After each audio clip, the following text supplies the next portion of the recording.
Bismillahirrahmanirrahim. Assalamualaikum warahmatullahi wabarakatuh. Salam jumpa kembali di channel Instagram dan YouTube-nya Mas Yuli, juga di fanpage Facebook Aku Bisa. Semoga bermanfaat buat teman-teman semua ya.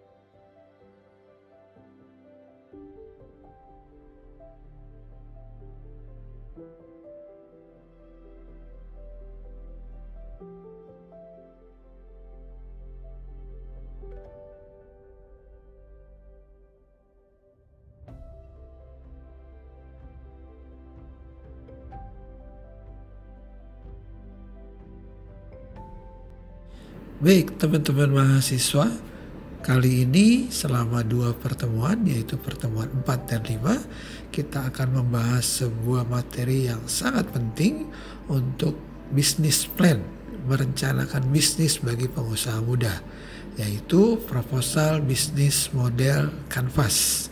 Kita akan bahas 2 pertemuan sehingga para mahasiswa dan mahasiswi bisa memahami dengan baik dan bisa menerapkan dan mempraktekannya secara langsung sehingga bisnisnya bisa berjalan dengan optimal dan mendapatkan omset yang besar.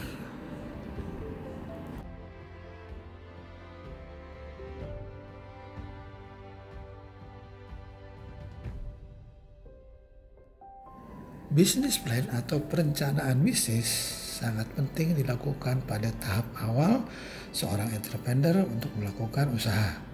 Nah, biasanya menggunakan sebuah prototype model yang disebut sebagai bisnis model kanvas. Apa itu bisnis model kanvas dan mengapa wajib digunakan setiap pemilik bisnis? Di dalam sebuah bisnis apapun bentuknya, pastinya ada beberapa orang yang akan mengoperasikan agar kegiatan usaha bisa terus berjalan dengan seksama. Di dalam sebuah bisnis juga memerlukan strategi, manajemen maupun sistem yang akan mempermudah orang-orang di dalamnya untuk bekerja secara efektif dan sesuai dengan goals yang dimilikinya. Nah, salah satu model bisnis yang terbukti efektif dan sering diterapkan adalah bisnis model kanvas yang sekarang sedang kita bahas.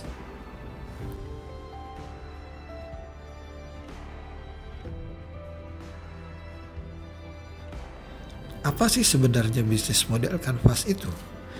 Bisnis model kanvas merupakan sebuah tools dalam strategi manajemen untuk menerjemahkan konsep, konsumen, infrastruktur, maupun keuangan perusahaan dalam bentuk elemen-elemen visual atau gambar.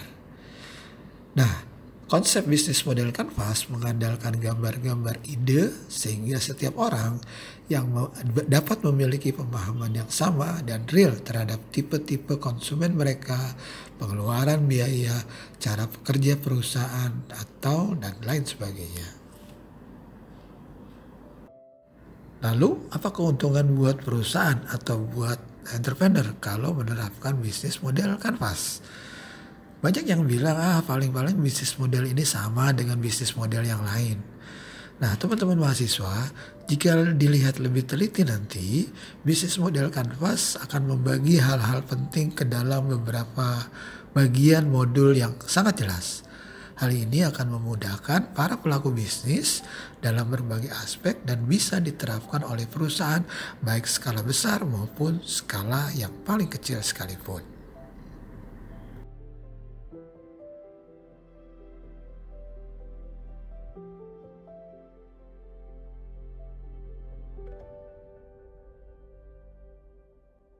Nah, sekarang bagaimana menerapkan bisnis model kanvas dalam bisnis kita semua? Teman-teman mahasiswa, di dalam bisnis model kanvas ada 9 elemen penting yang akan kita bahas.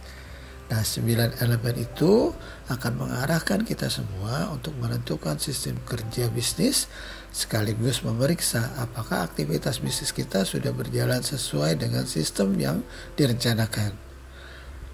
Coba diperhatikan di layar, ada dua lingkaran berwarna merah dan biru yang merupakan sebuah siklus. Muaranya ada di tengah. Nah, yang di tengah itu adalah awal dari bisnis model kanvas yang disebut sebagai value proposition. Lalu elemen kedua dari BMC, bisnis model kanvas, adalah yang ada di paling kanan, warna merah, customer segment. Nomor 3 adalah customer relationship, lalu nomor 4 adalah channel. Nah, keempat poin tersebut merupakan sebuah siklus yang ada di luar daripada sistem bisnis kita. Jadi ada value proposition, ada customer segment yang ada di luar, customer relationship, dan channels-nya. Sementara di lingkaran yang warna biru itu ada di dalam lingkaran di internal bisnis kita, yaitu key activities, key resource, dan key partner. Jadi sekali lagi, yang berada di lingkaran luar dari bisnis kita adalah customer segment, customer relationship, dan channel. Lalu yang ada di dalam bisnis kita, lingkarannya adalah key activities, key resource, dan key partner. 3 kiri dan 3 kanan bermuara pada satu titik awal bisnis model kanvas, yaitu value proposition. Lalu elemen ke-8 dan ke-9-nya adalah, yang ke-8 adalah cost structure. Dan yang ke-9 atau yang terakhir adalah revenue streams. Nah, berikutnya akan kita bahas satu persatu.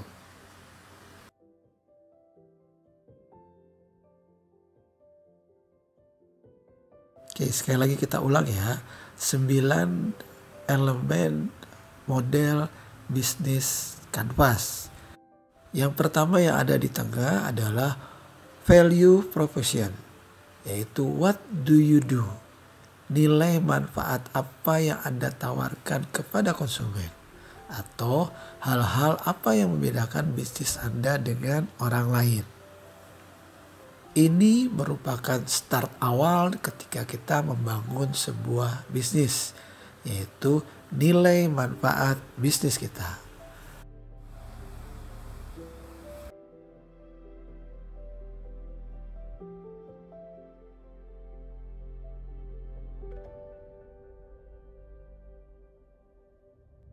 Sederhananya adalah value proposition merupakan nilai jual produk atau jasa milik Anda, sehingga konsumen memilih perusahaan atau bisnis Anda daripada kompetitor. Sebelum menentukan hal yang lain, value proposition atau nilai manfaat bisnis Anda merupakan yang sangat krusial untuk diketahui oleh konsumen agar bisnis Anda menjual apa yang konsumen benar-benar butuhkan, dan memastikan apakah bisnis Anda menjual solusi atas permasalahan yang ada di diri konsumen. Nah, berikut adalah beberapa pertanyaan yang dapat membantu Anda menentukan value proposition. Yang pertama adalah, apa yang menjadi penyebab masalah itu terjadi di konsumen? Lalu yang kedua, mengapa konsumen ingin masalah tersebut hilang? Dan yang ketiga, apa manfaat bisnis Anda untuk konsumen?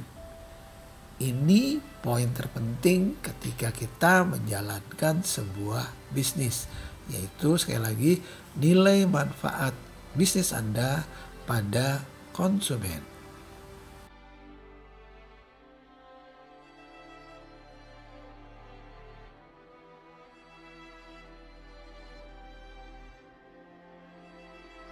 Oke, lanjut ya. Setelah kita sudah memahami value proposition atau nilai manfaat dari bisnis kita masuk ke langkah yang kedua, yaitu who do you help? Sebutkan pelanggan utama Anda atau siapa yang akan Anda tolong pada bisnis Anda, atau disebut juga sebagai customer segment dari bisnis Anda.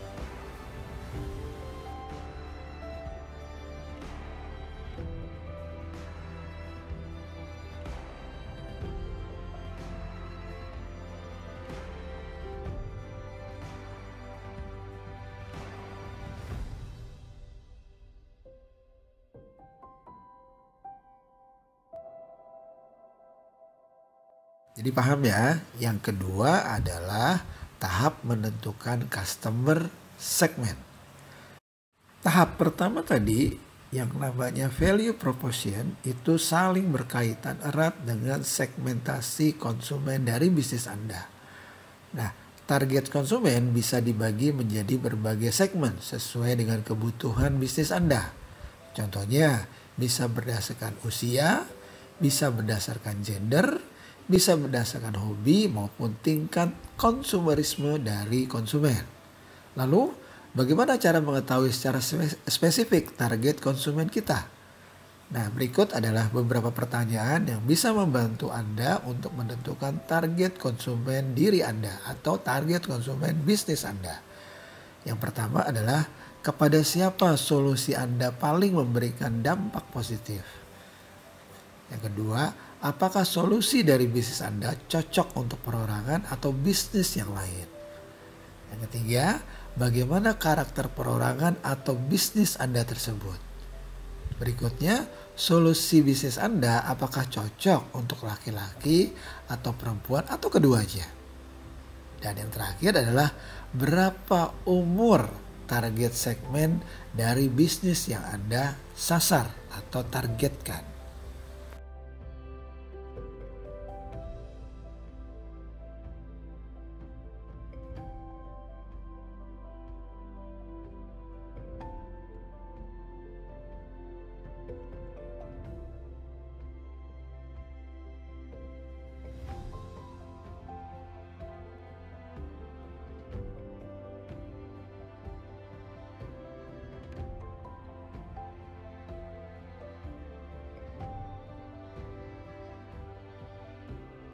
Baik teman-teman mahasiswa, pastikan Anda makin menyimak materinya ya. Jadi yang pertama tadi sekali lagi, what do you do? Jadi nilai manfaat apa yang Anda tawarkan bagi konsumen. Lalu yang kedua adalah who do you help? Anda ingin bisnis Anda menolong siapa? Nah sekarang kita masuk ke tahap yang ketiga, yaitu how do you interact? Bagaimana bisnis Anda bisa berinteraksi dengan konsumen atau konsumen yang disebut sebagai customer relationship.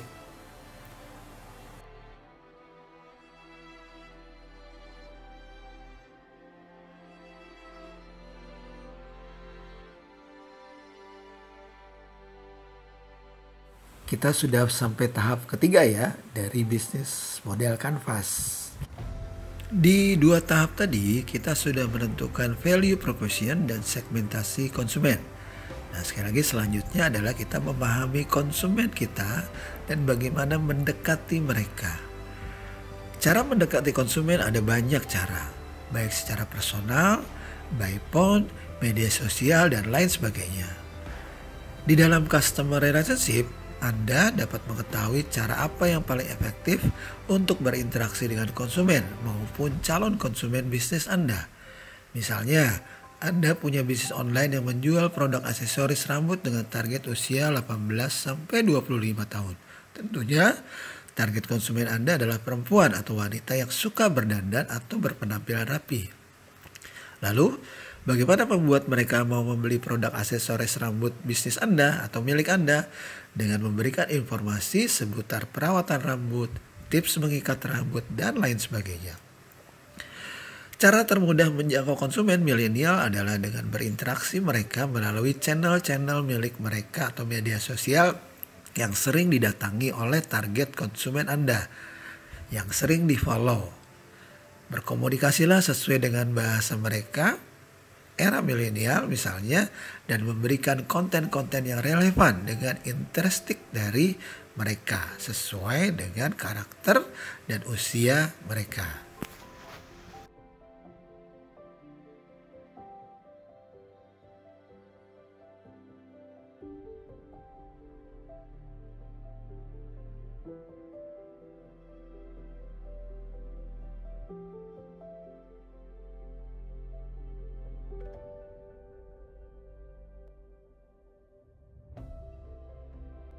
Baik, kita akan melangkah makin jauh untuk mencapai proses sukses bisnis kita, yaitu di tahapan yang keempat.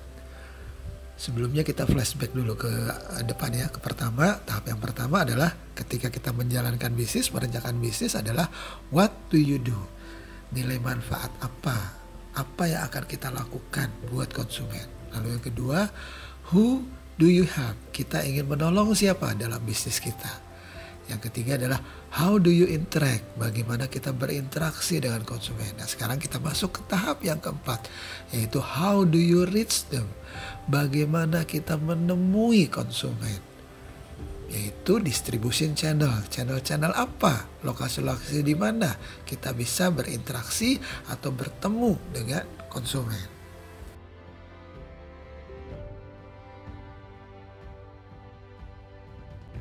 Pada step ketiga tadi, di bagian customer relationship, kita sudah membahas cara PDKT, pendekatan kita dengan konsumen yang kita target. Tadi sesuai dengan bahasa dan interest dari mereka. Kini saatnya Anda benar-benar menemui dan berbicara langsung dengan target market. Atau bisa dikatakan channel merupakan tempat bertemunya Anda dengan konsumen. Nah, kalau Anda bingung, berikut ada beberapa pertanyaan yang bisa membantu Anda mengidentifikasi tempat mana yang ideal untuk bertemu dengan mereka. Yang pertama, di mana konsumen Anda berada? Apakah mereka aktif menggunakan sosmed? Apakah mereka suka mendengarkan radio atau aplikasi musik? Apakah mereka suka menghadiri event atau seminar? Atau apakah mereka suka menonton televisi? Nah, hal ini dapat menentukan di mana Anda harus melakukan advertisement atau melakukan pasang iklan. Apakah di billboard, di Instagram, di koran, dan lain sebagainya. Bagaimana Anda menggunakan channel-channel untuk berinteraksi dengan target market Anda.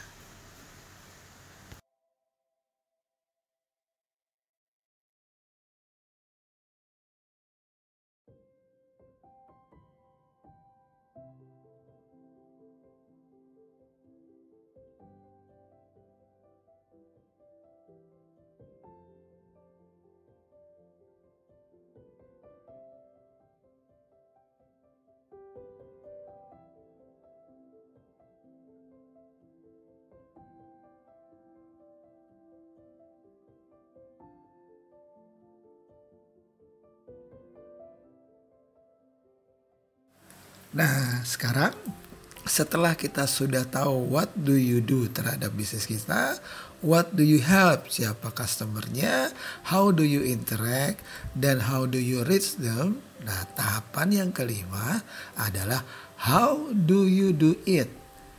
Bagaimana kita melakukan aktivitas dari bisnis kita.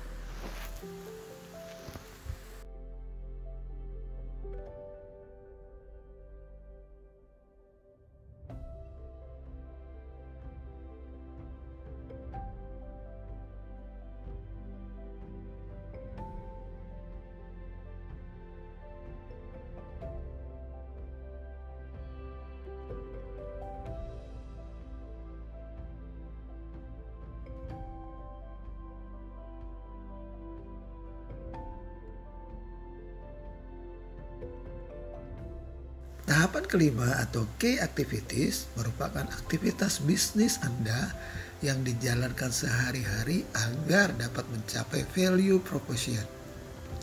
Jadi aktivitas bisnis yang dilakukan agar nilai dari bisnisnya tercapai.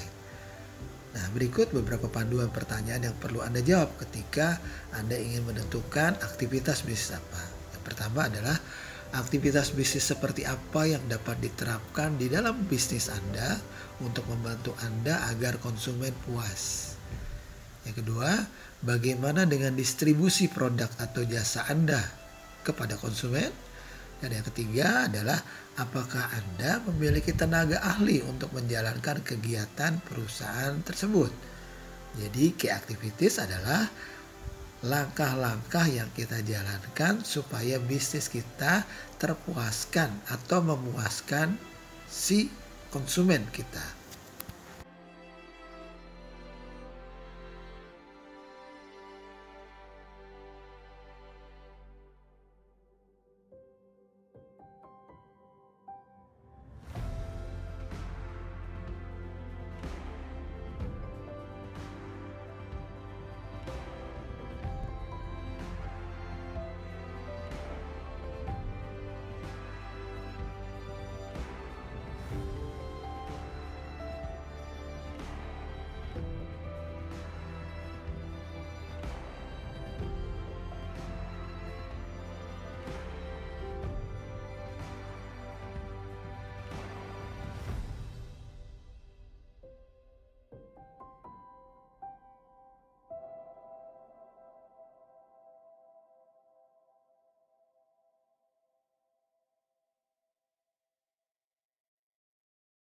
Baik teman-teman mahasiswa, pada pertemuan 4 ini saya rasa kita bahas sampai di tahapan kelima dulu saja ya.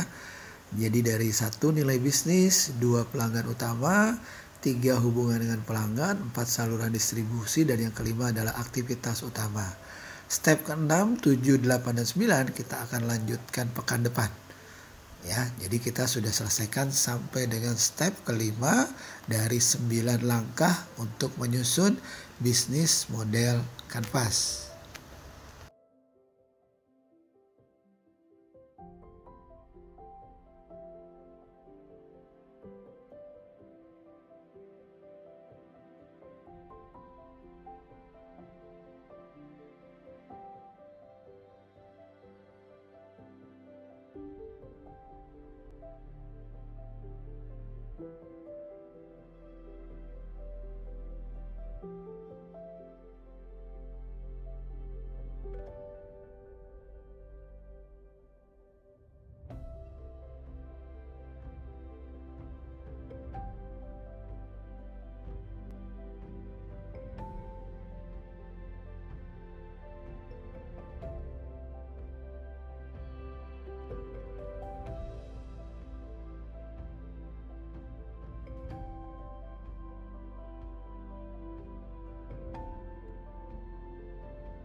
Baik, untuk kuis harian di pertemuan keempat dijawab via email ya, paling lambat jam 6 sore nanti sudah saya terima. Ada 3 pertanyaan. Apa itu bisnis model kanvas? Sebutkan 9 elemen dari bisnis model kanvas. Dan yang ketiga adalah tuliskan ide bisnis Anda yang akan Anda buatkan skema bisnis model kanvasnya. Ya, dituliskan subjek, NPM, nama, dan kuis keempat. Jawaban saudara adalah nilai kehadiran saudara.